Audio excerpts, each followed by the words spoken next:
ఈరోజు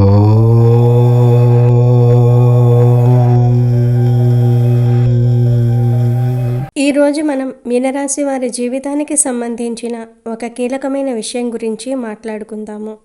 మీనరాశి వారు తమ జీవితంలో ఎన్నటికీ ఏ ఒక్కరికి ఇవ్వకూడని ఒక అత్యంత పవిత్రమైన శక్తివంతమైన వస్తువు ఉంది. ఈ వస్తువు కేవలం ఒక భౌతిక పదార్థం మాత్రమే కాదు, మీనరాశి వారి సంపద, అదృష్టము, ఆనందము మరియు లక్ష్మీదేవి అనుగ్రహాన్ని తమలో నిక్షిప్తం చేసుకునే ఒక శక్తి కేంద్రం. ఈ ఒక్క వస్తువును మీరు మీ సొంత ఇంట్లో వారిని తప్పించి బయట వాళ్లకు, అంటే ఇరుగు పొరుగు వారికి, దూరపు బంధువులకు, అత్యంత ఆత్మీయులైన స్నేహితులకు లేదా మీతో కలిసి పనిచేసే సహోద్యోగులకు మీ చేతులతో స్వయంగా దానం చేసినా, అప్పుగా ఇచ్చినా లేదా మరే రూపంలోనైనా వారికి తరలించినా అది మీ జీవితాన్ని అత్యంత దారుణమైన నరకకూపంలోనికి నెట్టివేసే ప్రమాదం ఉంది. ఈ హెచ్చరికను కేవలం మూఢనమ్మకంగా కొట్టి పారేయడానికి వీలు లేదు. ఇది తరతరాలుగా వస్తున్న జ్యోతిష్య శాస్త్ర మరియు వాస్తుశాస్త్ర విశ్వాసాలపై ఆధారపడి ఉంది. మీరు గనుక ఈ వస్తువును ఎవరికైనా ఇచ్చారో కష్టాలు ఎదుర్కొంటారు, నరకం అనుభవిస్తారు. ఇది మిమ్మల్ని భయపెట్టడానికి చెప్తున్న విషయం కాదు, మీ మంచి కోరి చెప్తున్న విషయం ఇది. మరి ఆ వస్తువు ఏమిటి, ఆ వస్తువు ఇవ్వటం వల్ల కలిగే నష్టాలు ఏమిటి అనే విషయాన్ని ఈ వీడియోలో వివరంగా తెలుసుకుందాము. ముందుగా మనం ఈ రాశి వారి వ్యక్తిత్వం గురించి మాట్లాడుకుందాము. జ్యోతిష్య శాస్త్రంలో రాశి చక్రంలో చివరిదైన మీనరాశి వారు అత్యంత సున్నితమైన మనస్తత్వం కలిగిన వ్యక్తులుగా గుర్తింపు పొందారు. నీరు తన దారిని ఎలా సులువుగా వెతుక్కుంటుందో వీరు కూడా ఏ పరిస్థితికైనా, ఏ వ్యక్తులతోనైనా సరే చాలా త్వరగా అలవాటు పడిపోతూ ఉంటారు. వీరిలో దయాగుణం చాలా ఎక్కువగా ఉంటుంది. ఎదుటివారి బాధను చూసి తట్టుకోలేక తమ శక్తికి మించి సహాయం చేయడానికి ప్రయత్నిస్తారు. ఈ రాశివారు సహజంగానే ఊహాశక్తి ఎక్కువగా ఉన్నవారు. తరచుగా తమ సొంత కలల ప్రపంచంలో విహరిస్తూ ఉంటారు. దీనివల్ల వీరిలో సృజనాత్మకత ఎక్కువగా ఉంటుంది. ఏదైనా విషయాన్ని లోతుగా ఆలోచించే గుణం వీరి సొంతం. ఆధ్యాత్మిక విషయాల పట్ల వీరికి అమితమైన ఆసక్తి ఉంటుంది. ఎప్పుడూ మానసిక ప్రశాంతత కోసం అన్వేషిస్తూ ఉంటారు. వీరు గొడవలకు, వివాదాలకు చాలా దూరంగా ఉండాలని కోరుకుంటూ ఉంటారు. ఎవరైనా తమను విమర్శించినా లేదా కఠినంగా మాట్లాడినా చాలా త్వరగా నొచ్చుకుంటారు. కానీ ఆ బాధను బయటకు చూపించకుండా తమలోనే దాచుకుంటారు. నలుగురిలో ఉన్నా కూడా కొన్నిసార్లు ఒంటరిగా గడపడానికి ఇష్టపడతారు.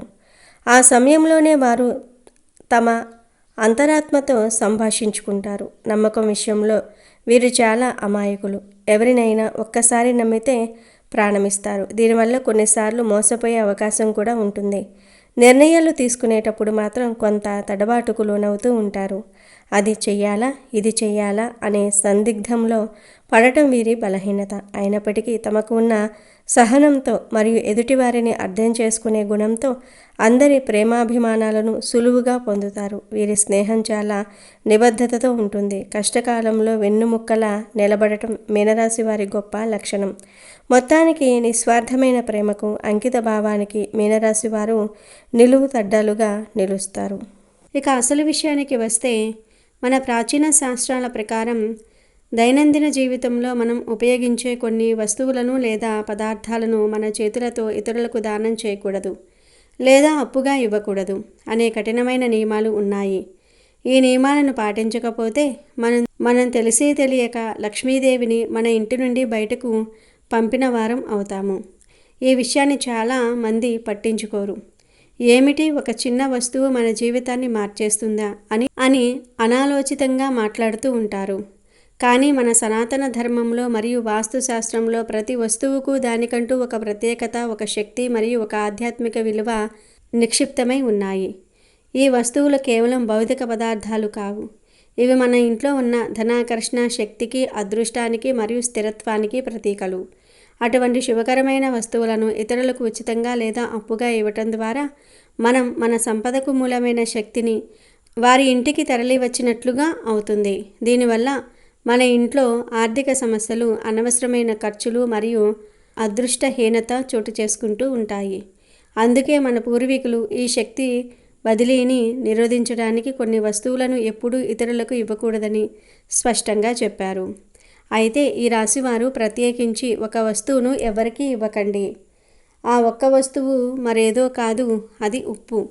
ఉప్పు అనేది కేవలం ఆహారానికి రుచిని ఇచ్చే పదార్థం మాత్రమే కాదు, హిందూ సాంప్రదాయంలోనూ అనేక ఇతర సంస్కృతుల్లోనూ ఉప్పుకు అత్యంత ఉన్నతమైన ఆధ్యాత్మిక స్థానం ఉంది. ఉప్పును లక్ష్మీదేవికి అత్యంత ఇష్టమైన వస్తువులలో ఒకటిగా పరిగణిస్తారు. ఎందుకంటే ఇది సాక్షాత్తు సముద్రం నుండి ఉద్భవించింది. మరియు లక్ష్మీదేవి కూడా పాలసముద్రాన్ని మదించినప్పుడు ఉద్భవించింది. అందుకే ఉప్పును ఇంట్లో ధనానికి, సుఖ సంతోషాలకు మరియు దుష్టశక్తులను పారద్రోలడానికి ప్రతీకగా భావిస్తూ ఉంటారు. ఉప్పులో అపారమైన శక్తి నిక్షిప్తమై ఉంటుంది. ఇది ప్రతికూల శక్తులను గ్రహించి ఇంటి వాతావరణాన్ని శుద్ధి చేస్తుంది. అందుకే చాలామంది ఇంటి గుమ్మం వద్ద ఉప్పు నీటితో కడగటం లేదా ఒక గిన్నెలో ఉప్పును ఉంచటం వంటివి చేస్తూ ఉంటారు. ఉప్పును దానం చేయటం అంటే మీ ఇంట్లో ఉన్న లక్ష్మీదేవిని, మీ అదృష్టాన్ని, మీ సంపదను మరియు మీ సకల శుభాలను మీ చేతుల మీదుగా వేరే ఒకరికి అర్పించటం లాంటిది. ప్రత్యేకించి రాశివారికి ఈ నియమం అత్యంత కఠినంగా వర్తిస్తుంది. ఎందుకంటే వారి ఆరా చాలా సున్నితంగా ఉంటుంది మరియు వారి ఆర్థిక వ్యవహారాలు నిశితమైన ప్రణాళికపై ఆధారపడి ఉంటాయి. ఉప్పును ఇవ్వటం ద్వారా వారి ప్రణాళికలు అన్నీ తలకిందులై అనూహ్యమైన ఆర్థిక నష్టాలు సంభవించే అవకాశం ఉంటుంది. ఈ రాశివారు సహజంగానే ఇతరులకు సహాయం చేయాలనే తపన కలిగి ఉంటారు. వారు దయగల హృదయాన్ని మరియు పరోపకార స్వభావాన్ని కలిగి ఉంటారు. కానీ ఈ ఒక్క విషయంలో వారి దయ వారికి అత్యంత హానికరంగా పరిణమించవచ్చు. ఒకవేళ ఇరుగు పొరుగు వారు కూరల్లో ఉప్పు లేదనో లేదా ఇంకేదైనా చిన్న అవసరానికో అని వచ్చి మీ వద్ద ఉప్పు అడిగితే మీరు కాదనలేక వారికి కొద్దిగా ఉప్పును మీ చేతులతో కొలిచి ఇచ్చారంటే మీరు చేసిన గొప్ప ఉపకారం కాస్త మీ జీవితానికి శాపంగా మారుతుంది. ఆ క్షణం నుండి మీ ఇంటిపై ఉన్న లక్ష్మీదేవి అనుగ్రహం చంచలమై నెమ్మదిగా ఆ ఉప్పుతో పాటు ఇతరుల ఇంటికి తరలిపోవటం ప్రారంభిస్తుంది. ఇది ఒక శక్తి బదిలీ ప్రక్రియ. దీనిలో మీ శ్రమ, మీ అదృష్టము, మీ సంపాదనలో కొంత భాగం ఆ ఉప్పును తీసుకున్న వ్యక్తికి తరలి వెళ్ళి వారికి మేలు చేయవచ్చు. కానీ అదే సమయంలో మీకు తీవ్రమైన కష్టాలను, అప్పుల బాధలను మరియు అనారోగ్యాలను మిగిల్చే అవకాశం ఉంది. జ్యోతిష్య శాస్త్రం ప్రకారం ఉప్పు ఇవ్వటం అనేది దరిద్రాన్ని స్వీకరించడానికి ఒక మార్గం అని విశ్వసిస్తారు. ముఖ్యంగా మంగళవారము, గురువారము మరియు శనివారాలలో ఉప్పును ఎట్టి పరిస్థితుల్లోనూ కూడా ఎవరికీ ఇవ్వకూడదు అని చెప్తూ ఉంటారు.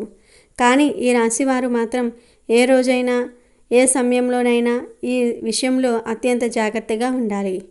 మీ ఇంటి లోపల ఉన్న మీ తల్లిదండ్రులు, భార్య, బిడ్డలు లేదా తోడబుట్టిన వారు తప్పించి బయటి ప్రపంచంలోని వ్యక్తులు అంటే మీ బంధువులు, స్నేహితులు లేదా ఇరుగు పొరుగు వారు ఎవరైనా వచ్చి ఉప్పు అడిగితే వారికి మీ దయను చూపించకండి. మీరు వారికి వేరే ఏదైనా సహాయం చేయవచ్చు కానీ ఈ వస్తువును మాత్రం ఇవ్వకూడదు. ఈ చిన్న పొరపాటు మీ ఆర్థిక స్థిరత్వాన్ని, మీ మానసిక శాంతిని మరియు మీ కుటుంబ సౌఖ్యాన్ని దెబ్బతీయగలదు. మీరు ఈ ఉప్పును దానం చేసినప్పుడు మీరు లక్ష్మీదేవిని సముద్ర గర్భంలోనికి తిరిగి పంపిస్తున్నట్లుగా భావించబడుతుంది మరియు దేవి అనుగ్రహం కోల్పోవటం వలన మీ జీవితం ఒక్కసారిగా నరకంగా మారిపోతుంది. మీ ఇంట్లో ఉన్న డబ్బు నిలవదు, అనవసరమైన ఖర్చులు పెరిగిపోతాయి, వ్యాపారంలో నష్టాలు వస్తాయి, ఉద్యోగంలో సమస్యలు ఎదురవుతూ ఉంటాయి మరియు ఎంత కష్టపడినా ఫలితం అనేది కనిపించదు. దీనిని మరొక కోణం నుండి పరిశీలిస్తే ఉప్పు అనేది పూర్వకాలంలో అత్యంత విలువైన వస్తువు. రోమన్లు దానిని జీతంగా చెల్లించేవారు. అటువంటి విలువైన వస్తువును కేవలం దయతో ఇచ్చివేయటం అంటే మీ కష్టాన్ని మరియు దాని విలువను మీరు తక్కువగా అంచనా వేస్తున్నట్లుగా భావించాలి. ఈ రాశివారు వారి కష్టార్జితాన్ని అత్యంత భద్రంగా ఉంచుకోవాలి మరియు ఉప్పును ఇవ్వటం ద్వారా ఆ భద్రతకు ఒక పెద్ద రంధ్రం పడుతుంది. మీరు మీ చేతులతో ఉప్పును మరొకరికి ఇచ్చారంటే మీ ఇంటి నుండి లక్ష్మీదేవి యొక్క అదృష్టకరమైన శక్తి బయటకు పోవడానికి మీరే దారి చూపిస్తున్నట్లుగా అవుతుంది. ఆ శక్తి స్థానంలో అడిగిన వారి ఇంటి నుండి లేదా వారి జీవితం నుండి దారిద్ర్యం, అప్పులు, అనారోగ్యం వంటి ప్రతికూల శక్తులు మీ ఇంట్లోకి ప్రవేశించడానికి అవకాశం అనేది ఏర్పడుతుంది. ఎందుకంటే శక్తి ఎప్పుడూ ఖాళీగా ఉండదు. ఒక శక్తి పోతే దాని స్థానంలో మరొకటి చేరుకుంటుంది. అందుకే ఉప్పుని ఇచ్చేవారు తమ అదృష్టాన్ని ఇస్తారు, తీసుకునేవారు తమ దరిద్రాన్ని ఇస్తారు అనే ఒక బలమైన నమ్మకం ఉంది.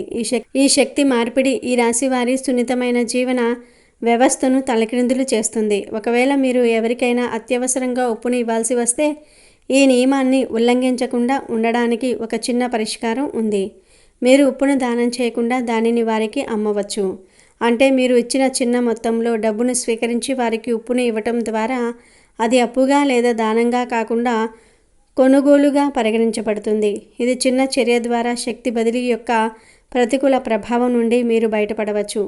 డబ్బును స్వీకరించడం ద్వారా మీరు మీ అదృష్టాన్ని మరొకరికి ఉచితంగా ఇవ్వకుండా దానికి ఒక విలువను కట్టి వారి నుండి దానికి సమానమైన శక్తిని స్వీకరించినట్లుగా అవుతుంది. కానీ సాధ్యమైనంత వరకు ఈ రాశివారు ఈ ఒక్క వస్తువుని ఎవరికీ ఇవ్వకుండా ఉండటమే ఉత్తమం.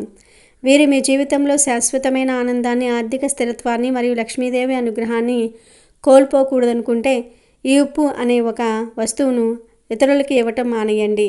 మీ ఇంట్లో ఉన్న ఉప్పు డబ్బాలో ఎల్లప్పుడూ నిండుగా ఉప్పు ఉండేలాగా చూసుకోవాలి. ఉప్పు డబ్బా ఖాళీగా ఉంచటం కూడా ఆర్థిక నష్టాలకు దారితీస్తుంది.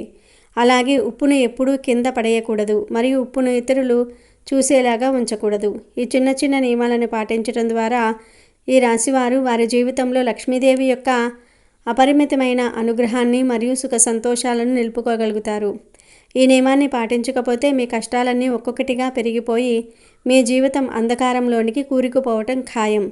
ఉప్పుని ఎవరికైనా ఇవ్వటం అంటే ప్రాణం పోయిన దేహాన్ని మరొకరికి అప్పగించినట్లు. అంటే మీ జీవితంలో ప్రాణం లాంటి సంతోషాన్ని, శ్రేయస్సును తీసి ఇతరులకు ఇయ్యటమే అవుతుంది. కనుక ఈ రాశివారు ఈ విషయంలో అత్యంత పవిత్రతను, నియమాన్ని పాటించటం అత్యవసరం.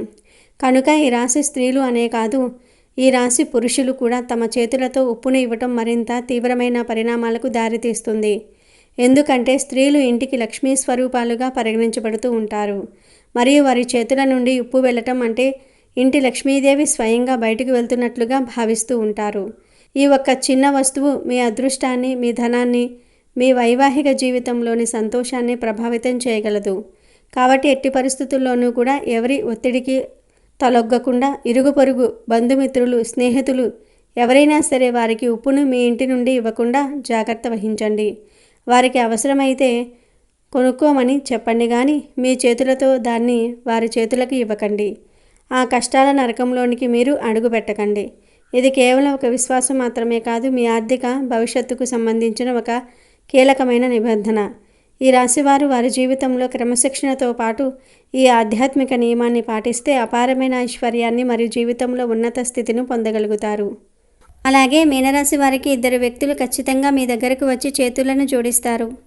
ఇక మీకు తిరగనేదే ఉండదు. ఇప్పటిదాకా ఎవరైతే మిమ్మల్ని హేళన చేస్తారో, ఎవరైతే మీ పతనాన్ని కోరారో, ఎప్పుడు చూసినా మిమ్మల్ని ఇన్సల్ట్ చేశారో, ఇప్పుడు స్వయంగా వాళ్లే వచ్చి మీ ముందు కూర్చుని చేతులను జోడిస్తారు. ఇక నుండి మీరు చెప్పినట్టే చేస్తాం అని చెప్తారు. కానీ ఇక్కడే మీరు జాగ్రత్త పడాలి. ఆ ఇద్దరు మనుషుల నుంచి మీరు చాలా దూరంగా వెళ్ళాలి. అంటే వాళ్లను మీ లైఫ్ నుంచి బయటపడేయాలి. మీ లైఫ్లోనికి వాళ్ళు వచ్చి ఎంత క్షమాపణ అడిగినా, ఎంత చేతులు జోడించినా మీ జీవితంలోనికి రానివ్వకూడదు. వాళ్ళకి ఎటువంటి హెల్ప్ అనేది చేయకూడదు. మీరు యాక్టివ్గా ఉండి మీ పనులను చకచకా చేసుకోవాలి. గ్రహాలు అనుకూలంగా ఉన్నాయి కదా, పనులు వాటంతటా అవే జరిగిపోతాయి అని మాత్రం ఎప్పుడూ అనుకోవద్దు. మనం ఏదైతే కష్టపడతామో దాన్ని చూసి గ్రహాలు కానీ, దేవుడు కానీ ఫలితం మరింత అనుకూలంగా ఉండేలాగా మనకు చేస్తారు. మీలో ఉన్న లేజినెస్ని విడిచి చక్కగా మీ పనులు మీరు సహకరించుకుంటే ప్రతి ఒక్కటి మీకు చాలా మంచి జరుగుతుంది. అలాగే ఎవరో ఇద్దరు వ్యక్తులు బాగా క్లోజ్గా ఉన్నా, మీ ఫ్రెండ్షిప్లో మీరు బాగా నమ్మిన వాళ్ళు ఉన్నవాళ్ళు ఇంతకుముందే మీ లైఫ్లో ఉన్నారు. కానీ మీకు అవసరం పడినప్పుడు వాళ్ళు మిమ్మల్ని విడిచి వదిలి వెళ్ళిపోయారు. గుర్తుపెట్టుకోండి. ఇటువంటి వాళ్ళు ఎవరున్నారో మీ లైఫ్లో గమనించుకోండి. ఈరోజు మళ్ళీ మీకు మంచిగా ఉందని చెప్పి తిరిగి వాళ్ళు మీ దగ్గరకు రాబోతూ ఉన్నారు. అయితే మీరు ఏమాత్రం కూడా వారిపై కరుణ అనేది చూపించవద్దు. ఇటువంటి పరిస్థితుల్లో మీరు వారిని మళ్ళీ చేరదీశారు అంటే మాత్రం మీ నాశనాన్ని మీరే కోరుకున్నవారవుతారు. ఎందుకంటే డబ్బు కోసం మనిషి దగ్గర ఉండటం, డబ్బు లేనప్పుడు వదిలి వెళ్ళిపోవటం, ఇటువంటి వాళ్ళు ఎప్పుడూ కూడా ప్రమాదకరమే. కాబట్టి మీరు ఈ విషయాన్ని గుర్తుపెట్టుకోండి. ఇక రెండో వ్యక్తి ఎవరో కాదు, మీ రిలేటివ్స్ ఉన్నారు. వాళ్ళు కూడా ఎప్పుడూ మీతో మంచిగా మాట్లాడుతూ పొగుడుతూనే మీ వెనకాల గోతులు అనేది తీస్తారు. అయితే ఈ ఇద్దరు వ్యక్తుల వల్ల గతంలో మీరు ఎలాంటి సమస్యలను ఎదుర్కొన్నారో మీరు గమనించుకోండి. వాళ్ళు మళ్ళీ తిరిగి మీ దగ్గరకు వస్తారు, కానీ వాళ్ళను మాత్రం మీ దగ్గర చేరనివ్వకండి.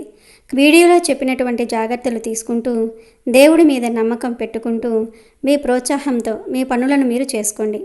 పక్కన వాళ్ళ మీద ఆధారపడకండి. వీడియోలో చెప్పిన విధంగా నడుచుకుంటే మీ లైఫ్ చాలా అద్భుతంగా మారిపోతుంది. తద్వారా మీకు ఉన్న కష్టాలన్నీ కూడా తీరిపోతాయి.